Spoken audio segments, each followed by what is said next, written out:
Polda Jawa Barat menahan PA, dokter residen anestesi BPDS FK Unpad yang diduga memperkosa seorang keluarga pasien berinisial FH. Polisi juga sudah menetapkan yang bersangkutan sebagai tersangka. Tersangka memerkosa korban dengan modus mengecek darah. Pelaku membius korban hingga tak sadarkan diri sebelum melakukan aksi bejatnya. Sejumlah barang bukti disita, diantaranya sejumlah peralatan medis, obat-obatan, dan alat kontrasepsi. Polisi pun mengungkap adanya indikasi pelaku memiliki kelainan perilaku seksual. Dari pemeriksaan beberapa hari ini memang kecenderungan pelaku ini mengalami sedikit kelainan dari segi seksual ya. Jadi begitu juga dengan hasil pemeriksaan dari pelaku ini, nanti kita akan perkuat dengan pemeriksaan dari psikologi forensik, ahli psikologi maupun psikologi forensik nanti untuk tambahan pemeriksaan, sehingga kita menguatkan adanya kecenderungan kelainan dari perilaku seksual pelaku. Sementara Universitas Padjadjaran telah memutus studi dan mencabut status mahasiswa tersangka.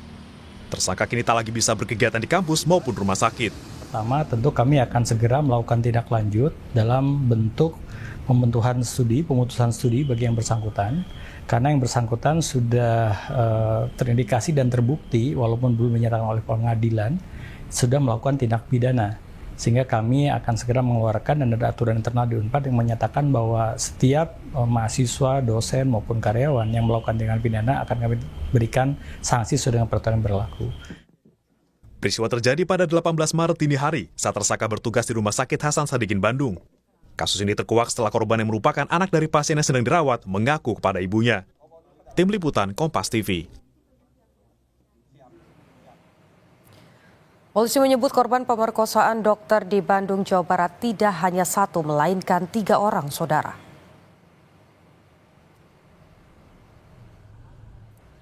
Polisi menyebut 2 korban tambahan ini merupakan pasien. Namun, kedua korban belum melakukan pelaporan resmi ke polisi. Polda Jawa Barat terus menyelidiki kasus pemerkosaan ini. Polisi juga meminta korban lain yang juga diduga dilecehkan pelaku untuk melapor ke polisi.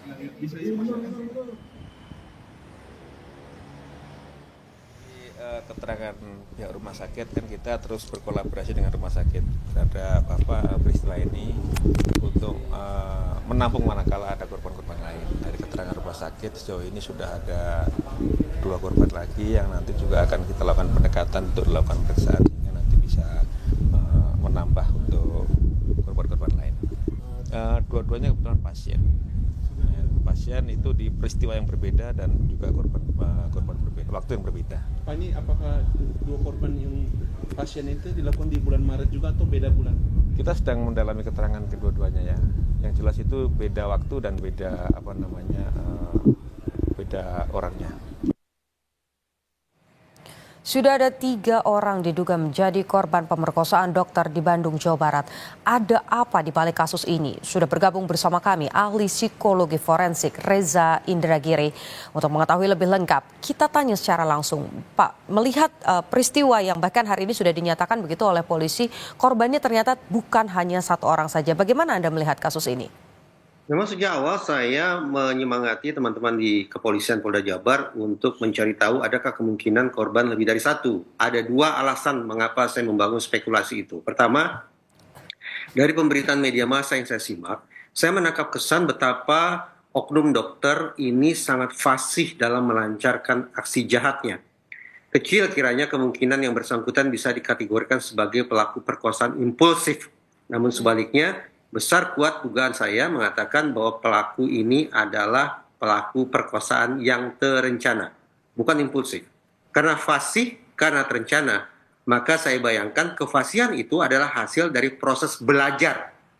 Belajar dalam pengertian berulang kali melakukan kejahatan serupa, semakin terampil dia melancarkan aksinya, barangkali semakin canggih pula cara bagi dia untuk meloloskan diri dari jerat hukum.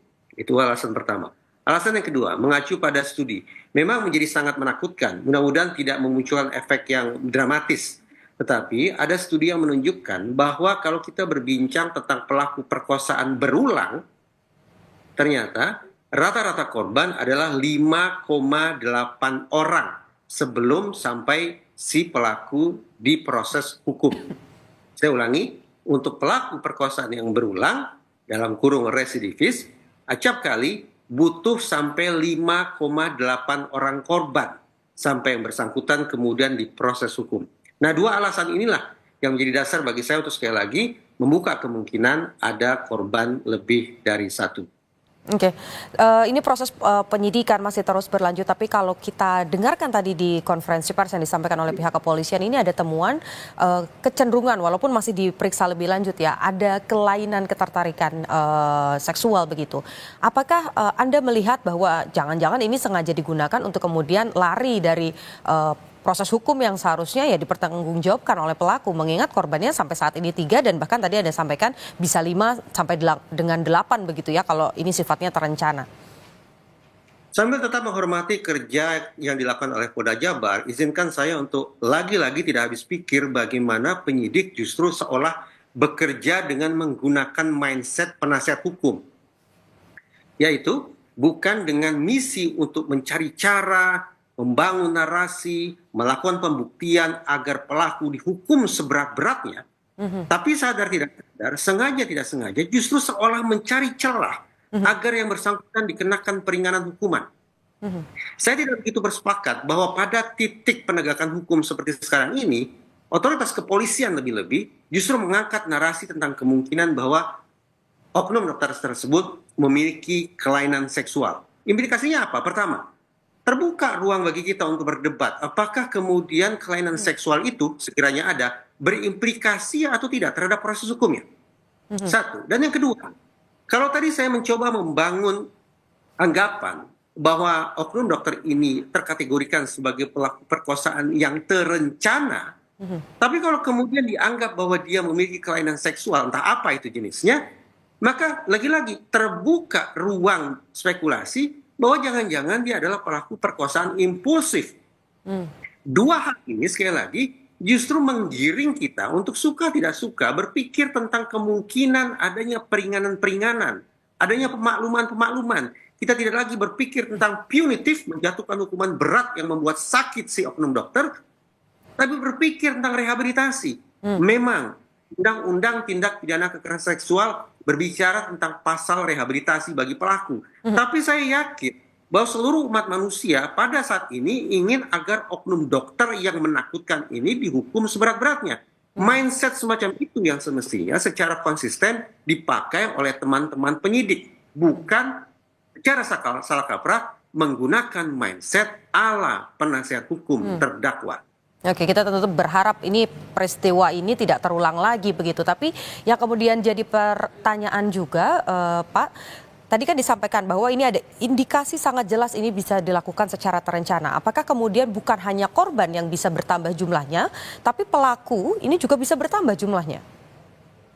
Poin bagus. Sejak awal juga saya mengatakan tampaknya akses ke obat-obatan, akses ke zat kimia, akses ke instalasi farmasi di rumah sakit yang bersangkutan tampaknya perlu diaudit untuk mengecek ada tidaknya, paling tidak kelalaian bahwa ada zat-zat tertentu, ada obat-obatan tertentu yang ternyata bisa dipakai, bisa diambil oleh oknum dokter bukan untuk tujuan kepentingan pasien tapi untuk kepentingan selain itu.